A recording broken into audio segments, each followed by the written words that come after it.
পদ্মপুকুরে ব্যক্তির অস্বাভাবিক মৃত্যু। কি কারণে মৃত্যু, পুলিশ তদন্ত শুরু করেছে। ঘর থেকে ঝুলন্ত দেহ উদ্ধার হয়েছে ভিকি মল্লিকের দেহ। বালিগঞ্জ থানায় খুনের অভিযোগ দায়ের করেছে পরিবার। নিহতের স্ত্রী এবং বিশেষ বন্ধুর বিরুদ্ধে খুনের অভিযোগ। ঘটনার পর থেকেই পলাতক বিশেষ বন্ধু সুমন। জড়িত থাকার অভিযোগ অস্বীকার সুমনের স্ত্রীর। এখনো পর্যন্ত ঠিক কি জানা যাচ্ছে, কথা বলবো, অমিত রয়েছেন সঙ্গে। অমিত, দেখো, ভিকি মল্লিক তার ঝুলন্ত দেহ পাওয়া যায় 44D পদ্মপুকুর, যার যে বাড়ি রয়েছে সে বাড়িতে। ময়নাতদন্তের রিপোর্ট হাতে এলে স্পষ্ট হবে এটি সুসাইডাল না হোমিসাইডাল। সেক্ষেত্রে গলায় যেহেতু লিগেচার মার্ক রয়েছে এবং ভিকির দাদা বা পরিবারের সদস্যরা অভিযোগ করছেন যে গতকাল অর্থাৎ দশমীর দিন রাত্রে 10টা থেকে 10:30টার মধ্যে প্রিয়াঙ্কা মল্লিক, ভিকি মল্লিকের স্ত্রী, এবং তার বিশেষ বন্ধু সুমন ব্যানার্জি, যিনি প্রতিবেশী, দুজন মিলে ভিকি মল্লিককে গলায় ফাঁস দিয়ে খুন করেছে।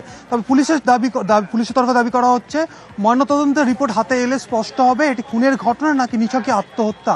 কারণ পরিবারের তরফ থেকে ইতিমধ্যে যে অভিযোগ জানানো হয়েছে পুলিশের কাছে যে ভিকি মল্লিকের স্ত্রী প্রিয়াঙ্কার সাথে তার প্রতিবেশী সুমনের কি সম্পর্ক রয়েছে এবং সম্পর্ক থেকেই ভিকিকে গলায় ফাঁস দিয়ে খুন করা হয়েছে এবং সমস্তটা স্পষ্ট হবে ময়নাতদন্তের রিপোর্টের পর। তবে ঘটনার পর থেকে সুমন এলাকা ছাড়া এমনটা দাবি করছে এলাকাবাসী বা প্রতিবেশী যারা রয়েছে তারা।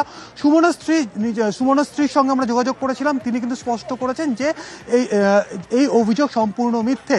গতকাল এই ঘটনা জানার পর ভিকি মল্লিকের ছেলে এসে সুমনদের বাড়িতে ডাকাডাকি করে, এরপরে সুমনের স্ত্রী এবং সুমন তারা দুজনে যায় এবং ভিকিকে তারা তার বাড়ির মেঝেতে তারা দেখে এবং তারা যে দাবি করছেন যে ভিকিকে তার স্ত্রী ঝুলন্ত অবস্থায় উপর থেকে নিচে নামিয়েছিল।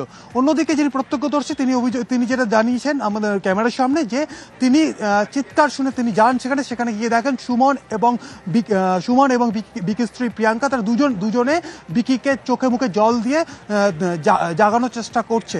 এরপরে তাকে হাসপাতালে নিয়ে যাওয়া হয়। এসএসকেএমে নিয়ে গেলে চিকিৎসক তাকে মৃত ঘোষণা করেছে এবং হাসপাতাল থেকে বালিগঞ্জ থানায় ফোন করে জানানো হয় এরকম পদ্মপুকুর থেকে একজন ব্যক্তিকে অচৈতন্য অবস্থায় বা সজ্ঞাহীন অবস্থায় দেখা যাক পুলিশি তদন্তে আর কি উঠে আসে।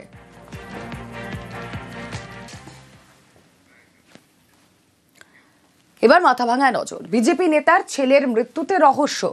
গত শুক্রবার নিখোঁজের পর রেল লাইনের ধারে দেহ মেলে। বাড়ি